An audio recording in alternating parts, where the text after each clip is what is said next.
जय माता दी। साध को आज मैं बताने जा रहा हूँ साधना में पुष्प को पवित्र करने का मंत्र और किस तरीके से आप इस मंत्र का जाप करें। सबसे पहले साधना से पहले आपको फूल तोड़ने पड़ेंगे। या तो आप के आसपास में कोई वृक्ष हो, या सबसे अच्छा है कि आप कोई आसपास में कोई दुकान देख लें, तो वहाँ से आप माला ले सकते हैं या पुष्प ले सकते हैं। अगर नहीं है तो सबसे पहले आप किसी वृक्ष की तलाश करेंगे, फिर वहाँ से कुछ फूल आप तोड़ेंगे। तो करना क्या है कि स्नान आप करें सुबह सुबह, और आप स्नान करने के बाद या तो आपके घर में तुलसी हो या बिल्वपत्र हो, उसे आप तोड़ सकते हैं नहाने के बाद। और फूल को भी नहाने के बाद में ही तोड़ना चाहिए। स्नान के बाद आप जाएं बाहर और फूल तोड़ने जाएं तो हाथ पैर आप धोएं और आचमन्य करें पहले, वृक्ष को देखने से पहले। तत्पश्चात आपको पूरब की ओर मुंह करके बैठना है या खड़े रहना है। उसमें हाथ जोड़कर आपको उसके सामने इस मंत्र का उच्चारण करना है। मानु शोकम कुरुस्वे त्वम स्थान त्यागम च मां कुरु देव पूजनार्थाया प्रथयामी वनस्पते। आप पहला फूल तोड़ेंगे तो ओम वरुणाय नमः का मंत्र का एक बार जाप करेंगे। दूसरा फूल तोड़ते समय ओम व्योमय आय नमः, और तीसरा फूल तोड़ते समय ओम पृथ्वीये नमः। फिर आपको जितने भी पुष्प तोड़ने हैं बिना मंत्र के भी आप तोड़ सकते हैं। इसके लिए आपको 3 पुष्प का ध्यान रखना पड़ेगा। उपासक को जो फूल, पत्ते और जल बासी हो गए हों उन्हें देवी देवताओं को ना चढ़ाएं। लेकिन तुलसी के पत्र और गंगा जल कभी बासी नहीं होते। तीर्थ का जल बासी नहीं होता। और किसी माली के घर में अगर पुष्प रखे हुए हैं तो उसमें भी कोई दोष व्याप्त नहीं होता। ऐसे में हम मणि, रतन, स्वर्ण, वस्त्र आदि से भी बनाए गए पुष्प को चढ़ा सकते हैं, वो कभी बासी नहीं होते। और सबसे अच्छी चीज़ है कि आप इन्हें सही तरीके से चढ़ाएं, या चढ़ाने की विधि भी मैं आपको बताऊंगा इसमें, कि आप पुष्प आदि को कैसे चढ़ा सकते हैं। फूल और पत्ते जैसे ही उगते हैं वैसे ही इन्हें चढ़ाना चाहिए। उत्पन्न होते हुए इनका मुंह जिस तरफ ही और होता है या पूर्व की तरफ होता है, और चढ़ाते हुए भी उसी तरफ इनका मुंह रखना चाहिए। जिसमें कि मैं आपको एक जानकारी और दूं कि दुर्वा और तुलसी पत्र को अपनी ओर और बिल्व पत्र को नीचे मुख करके चढ़ाना चाहिए।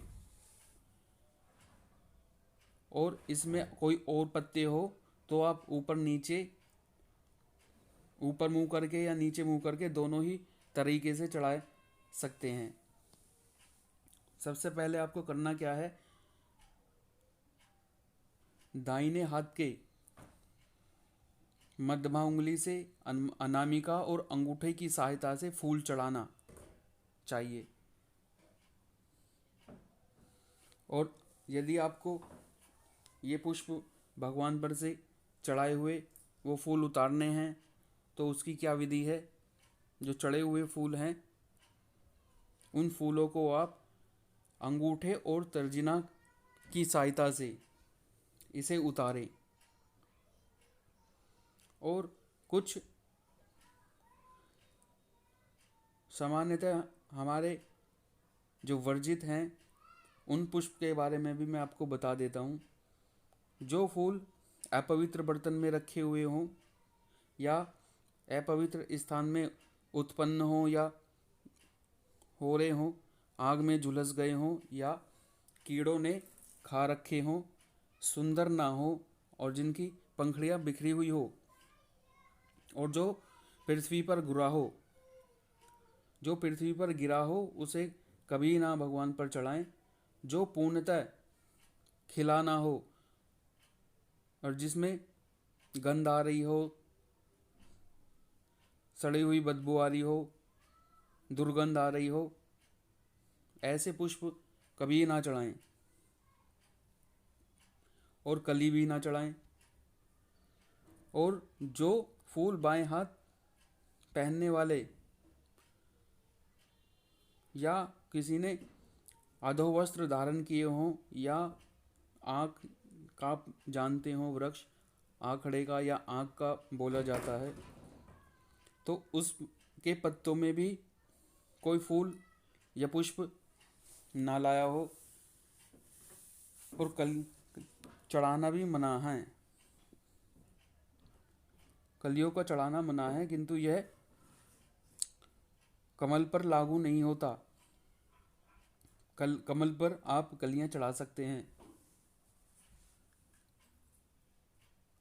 और फूलों को जल में डुबोकर धोना मना है। केवल जल की 2-4 बूंदों से ही इसका छिड़काव किया जाना चाहिए।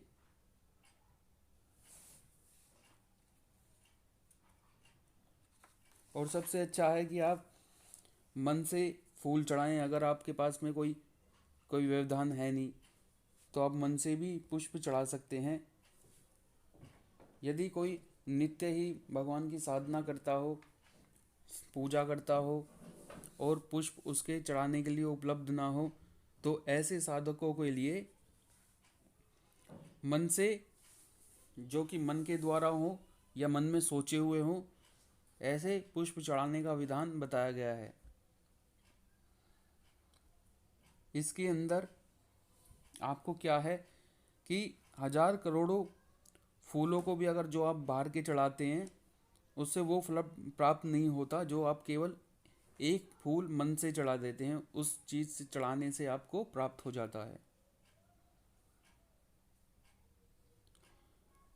और शास्त्रों के अंदर पुष्प ही मन से चढ़ाने चाहिए और वही पुष्प सबसे उत्तम माने जाते हैं। और उसमें पुष्प का कोई बांसी का दोष भी नहीं रहता। इसलिए साधना करते हुए, पूजा करते हुए मन में सोचें या मन से गढ़कर फूल चढ़ाने का एक अद्भुत आनंद अवश्य प्राप्त करना चाहिए। मैं आपको पुष्प का पवित्र करने का मंत्र भी आपको यहाँ पर बता देता हूँ। सर्वप्रथम आप एक बर्तन के अंदर वो पुष्प आप रखें और थोड़ा सा उस पर जल छिड़क लें। थोड़ा सा उसमें गंगा जल डाल के एक बूंद उसमें आप छिड़क सकते हैं। और मंत्र आप ये बोलेंगे, ओम पुष्पे पुष्पे महापुष्पे सुपुष्पे पुष्प संभवे पुष्प चमा विकीर्णम च हुम फट स्वाहा। मंत्र मैं एक बार आपको फिर दोहराता हूँ। ओम पुष्पे पुष्पे महापुष्पे सुपुष्पे पुष्प संभवे पुष्प चमा विकर्ण च हुम फट स्वाहा। ये मंत्र बोलकर आपको भगवान के सामने पुष्प अर्पित करने हैं। इससे भगवान की साधना का या आप जो भी साधना आप कर रहे हैं उसका उत्तम फल आपको प्राप्त होगा, जिससे कि आपको कई गुना फल ज़्यादा साधना में मिल जाएगा और आपको कोई समस्या भी नहीं आएगी साधना के अंदर। आपकी साधना के रास्ते खुलते हुए ही नज़र आएंगे। इसलिए आप इसी तरीके से, जिस तरीके से मैंने आपको यहाँ पर बताया, उसी तरीके से आप पुष्प चढ़ाएं या पुष्प शुद्धि आप करें।